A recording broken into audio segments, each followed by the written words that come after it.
ज़रूरत के मुताबिक 27 मिलियन टन के बजाय 24.7 मिलियन टन पैदावार हुई है और इस कमी को पूरा करने के लिए अब 1.2 से 2 मिलियन टन गंदम इंपोर्ट करने के ऑर्डर्स जो हैं वो अब तक जारी नहीं हो सके। वज़ीर प्लानिंग इसकी कबल इस वक्त वार्निंग जो है वो दे चुके हैं, लेकिन उसके बावजूद ऐसा नहीं हुआ। दूसरी जानिब वज़ीर फूड सिक्योरिटी असेंबली में हैरत ज़दा लहजे में तस्लीम करते हैं कि किसानों से 2 माह कबल 6 मिलियन टन गंदम खरीदी थी जो ना जाने कहाँ गई और मार्केट से भी गायब है। क्या फैसला साज इंतजार कर रहे हैं कि एक और बहरान आए और एक्शन लिया जाए? ये कैसी फैसला साजी है और कैसे तर्ज हुकूमत है? तभी तो ऑपोजिशन कैबिनेट में इम्पोर्टेड फैसला साजों की भरमार पर तनकीद करती है और ये भी कहती है कि ये नॉन इलेक्टेड बैरून मुल्क की शहरियत या दूसरे मुल्क की सकूनत के हामिल ये ब्रीफ के थामे मुसाफिर लोग क्या कारकर्दगी दिखाएंगे। अच्छा जी, अब जो नेशनल फूड सिक्योरिटी के मिनिस्टर हैं हमारे जनाब फ़खर इमाम साहब, उन्होंने क्या कहा फ्लोर ऑफ द हाउस पे, जरा वो भी सुन लें। अब ये गंदम गई कहाँ है? 66 लाख टन तो खरीदी हुकूमत ने, वो कहाँ ये चलेगी? तकरीबन 60 लाख टन ऐसी गंदम है जो मार्केट में है, तो इसके हमें भी नहीं समझ आई। हमने ये कोशिश की है। अच्छा जी, अब समझ नहीं आ रही कि ये वाकई हुकूमत में है या ये ऑपोजिशन में है और बैठ के ये तस्करा कर रहे हैं कि ये हो गया और हमें पता नहीं है कि किधर गया। ये सवाल आपसे कर रहे थे? मुझे लग रहा है कि टेलीविजन पे हमसे ही कर रहे थे कि क्या है। मकसद ये है कि ये सवाल तो हमें इनसे करना चाहिए कि गंदम गई कहाँ। हाँ, बिल्कुल। अब आप देखिए कि पाकिस्तान में इस वक्त गवर्नमेंट का ये हाल है, आपकी इलेक्ट्रिसिटी वाफर मकदार में, लोड शेडिंग शुरू होगी। गंदम आटा वाफिर है, 21 साल में हमें कभी इंपोर्ट नहीं करना पड़ा। अच्छा, इसी तरह शुगर आपने टच की, वाफर मकदार में आप एक्सपोर्ट कर रहे हैं, वो महंगी होगी, ठीक है नहीं? ये बैड गवर्नेंस है और कुछ भी नहीं है। और इसमें जो लोग इनके साथ शामिल हैं, स्पेशली जो इनको एडवाइस दे रहे हैं, मैं बहैसियत फ़खर इमाम साहब को तो मैं एक सादा आदमी समझता हूँ, लेकिन जो पीछे कार्रवाई करने वाले लोग हैं वो माल कमा रहे हैं। और उसमें ये स्पेशल असिस्टेंस जो इन्होंने लाए हैं, इंपोर्ट किए हैं दाएं बाएं से, उसमें कुछ लोग बड़े कारीगर हैं। कन्फ्लिक्ट ऑफ इंटरेस्ट यही है ना कि वो आए, अपने अपने महकमे में मिनिस्ट्री ले ली, सारे गुर वो खुद जानते हैं, इसीलिए वो हर चीज का बुरान पैदा कर रहे हैं। अभी आप पेट्रोल को देख लीजिए, नदीम बाबर साहब हैं वहां पे, आपने पहले ही बता दिया कि 1 जुलाई को पेट्रोल महंगा होगा, सबने होल्ड कर लिया, आपने दिहाड़ी लगा ली, 3.5 करोड़ जुर्माना किया, 6-7 अरब रुपए कमा लिए। मकसद ये है कि खान साहब को ये समझ नहीं आ रही कि आपसे गवर्नेंस नहीं हो रही। आपने हर जिस चीज को हाथ लगाते हैं उसी का बुरान खड़ा हो जाता है। मैं तो बड़ा हैरान हूं कि सिंपल मैनेजमेंट है। और अगर आप ये कहें कि जी गंदम नहीं है फलां, अच्छा ये इंपोर्ट का ठेका किसको मिल रहा है जी? कोई पता नहीं है, वही पंटर हैं जो बैठे हुए। मुल्क इस वक्त जो है वो तबाह हो रहा है, आम आदमी का जीना नागुज़ीर मुश्किल होता जा रहा है। देखिए, हर आने वाला दिन मैं समझता हूँ इस मुल्क के लिए, आवाम के लिए भारी होगा।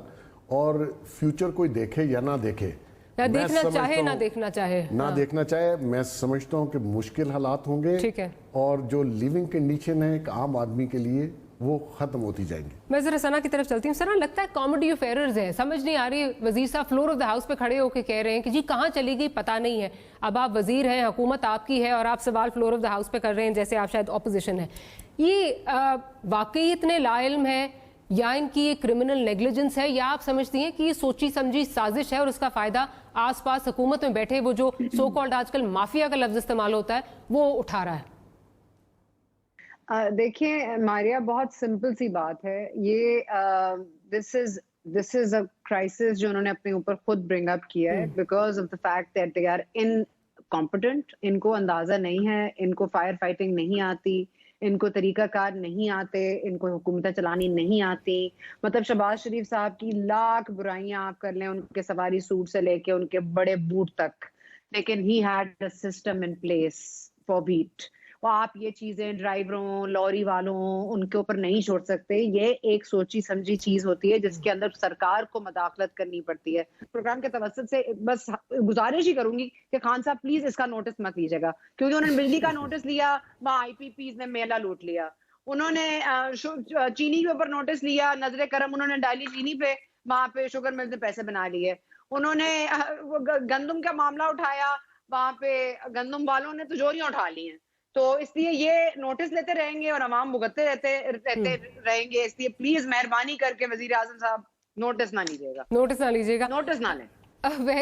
वैस तौहीद साहब, अब इंटरेस्टिंग चीज़ यहाँ पे ये है कि अब इस वक्त असद उमर साहब ने प्राइम मिनिस्टर साहब की मौजूदगी में ये बताना शुरू कर दिया है कि भाई ये सर पे खड़ा है बहरान, ये सर पे खड़ा है, कर लो इंपोर्ट कर लो, लेकिन उस पे भी अभी भी किसी के कान पे जूं जो है वो नहीं रेंग रही। क्या हो क्या रहा है सर? पहली दफ़ा 21 सालों में हमें जो है वो गंदम इंपोर्ट करनी पड़ रही है। क्या हो क्या रहा है इस मुल्क में? देखिए मारिया, मैं समझता हूँ कि जाहिर बात है कि चाहे चीनी का बहरान हो, होशरुबा कीमतों में इजाफा हो, उसका भी ताल्लुक गवर्नेंस है। इसका मतलब है कि बैड गवर्नेंस, पेट्रोल की प्राइसेस जो हैं और उसमें होर्डिंग हो, उसमें शॉर्टेज हो, वो भी जाहिर बात है कि बैड गवर्नेंस में ही आएगी। अब ये मसला जो खुराक का मसला है, पाकिस्तान इतना ब्लेस्ड रहा है कि चाहे वो कुदरती आफात हो, सैलाब हो, जलजला हो, कभी भी ग़िज़ा की किल्लत का सामना नहीं करना पड़ा। डिस्पाइट के गवर्नेंस के इश्यूज रहे हैं माजी में, डिस्पाइट के करप्शन रैम्पेंट रही है, उसके बावजूद। लेकिन आप ये देखिए कि इस वक्त तो अंदाजा लगाना चाहिए कि लोकस सर पे खड़ी है।